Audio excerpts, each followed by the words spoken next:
Hello, America, and to our friends around the world, greetings! Panic is setting upon those who seek societal imbalance. A 3% change between generational extremes is being reported, and that small change frightens those who wield the whip.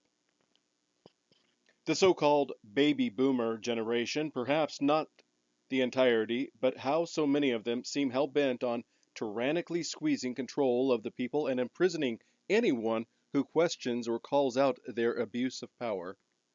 The two personalities which they cite inside this article have long been abused by their lawfare.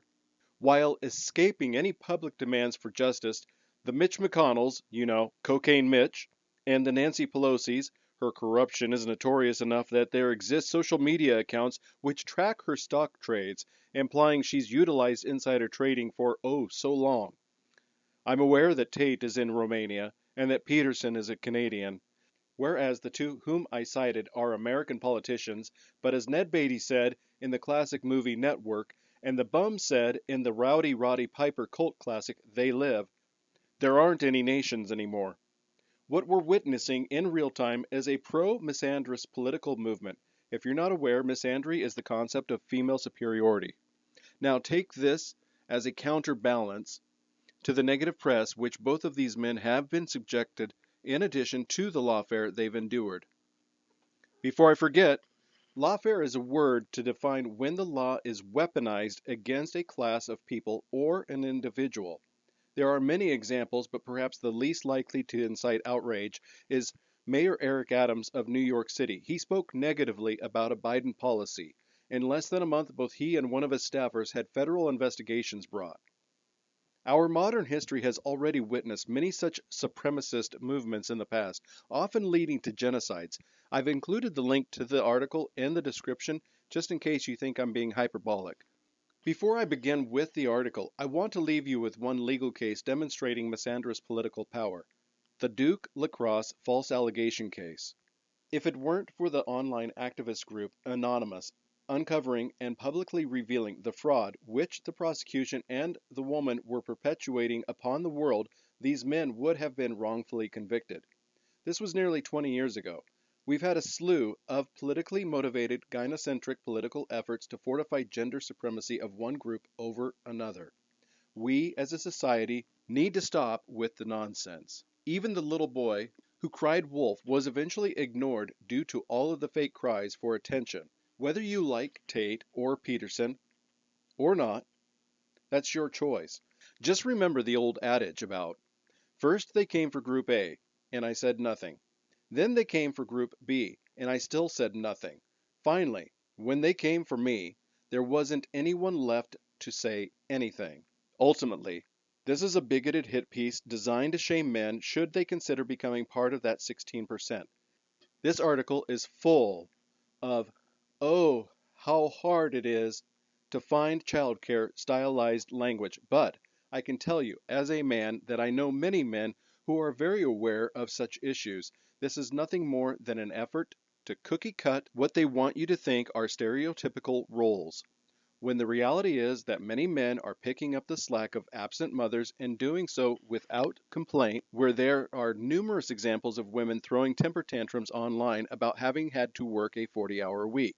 Generation Z is likely to have grown up in so-called single mother households in the majority, been educated in female-dominated institutions also in the majority, and now people are upset that at least a fraction of those boys and men are saying feminism is bad. The message is becoming loud. It's quiet right now, but I'd advise you to listen because the pendulum swing is going to hit hard if you don't. When I entered military service, there were giant posters on the wall greeting us when we arrived from the airport to begin our basic military training. One sign, which you've probably seen, as I've seen them often since, simply read, "Lead, follow, or get out of the way." I include that expression because life is symbiotic. The world is harsh and unforgiving, but if you want to succeed, using lawfare and other tools to dominate another group is only going to increase the divide more rapidly.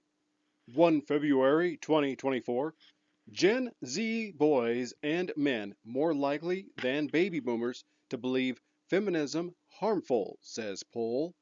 Fifth of men aged 16 to 29 look favorably on social media influencer Andrew Tate by Robert Booth, The Guardian. Boys and men from Generation Z are more likely than older baby boomers to believe that feminism has done more harm than good, according to research that shows a real risk of fractious division among this coming generation. 1 in 4 UK males aged 16 to 29 believe it is harder to be a man than a woman, and a fifth of those who have heard of him now look favorably on the social media influencer Andrew Tate, the polling of over 3,600 people found. Tate, the British-American former kickboxer who has 8.7 million followers on the social media platform X, is facing charges in Romania which he denies of human trafficking, rape, and forming a criminal gang to sexually exploit women. He has talked about hitting and choking women and has said he is absolutely a misogynist. The best-selling author and Canadian academic Jordan Peterson is also seen favorably by 32% of 16 to 29-year-old men, compared with 12% among women of the same generation. Peterson speaks up for the demoralized young men and says Tate offers forthright aggression as an alternative to cringing defeat. On feminism, 16% of Gen Z males felt it had done more harm than good. Among over 60s, the figure was 13%.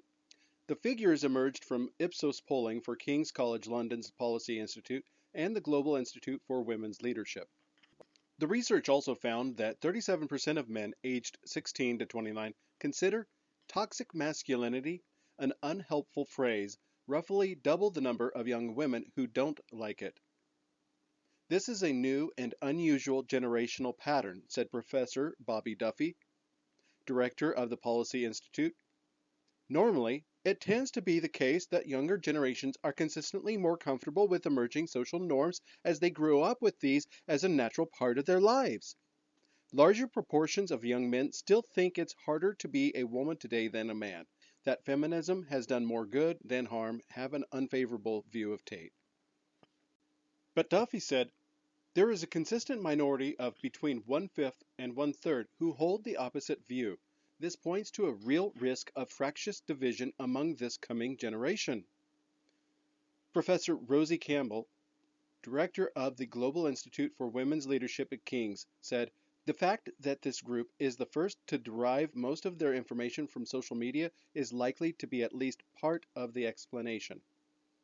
There has been a zeitgeist where young women feel they can own the idea of feminist identity. Young men hear a lot about girl power, but don't, at this stage in their lives, understand the inequalities that we know are in the world when you hit work and childcare. In the meantime, social media algorithms are filling the vacuum, she said. This could be something that changes when young men enter the workforce, but we can't take that for granted given how important social media is in the way we understand ourselves. Ethnic minority men are most likely to follow Tate, with more than a third agreeing he raises important points about real threats to male identity and gender roles, compared with 12% among white men. Sample sizes are too small to determine which ethnic minority groups might be driving this, the researchers stressed. Tate, who is mixed race, has said he converted to Islam after previously saying he was an atheist. He has been tweeting in Jamaican patois and declared that melanin, the skin pigment, gives wisdom and insight along with bravery and physical power.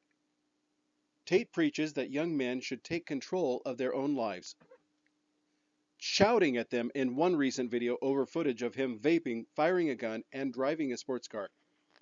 You're not supposed to be happy. You're supposed to be monumentally influential and capable. Colin, a youth worker in London, said some of Tate's appeal to black and minority ethnic young people appeared to be that he offered a more direct route to change in their lives.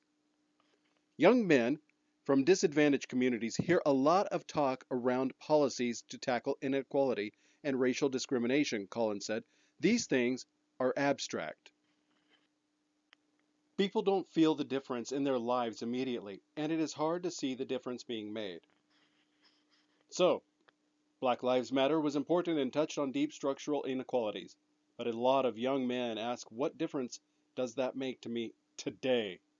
Andrew Tate talks about immediacy, and that's what people find attractive. He says this is how you should be a man. This is how you should get rich. He offers an alternative to the slow process of political change.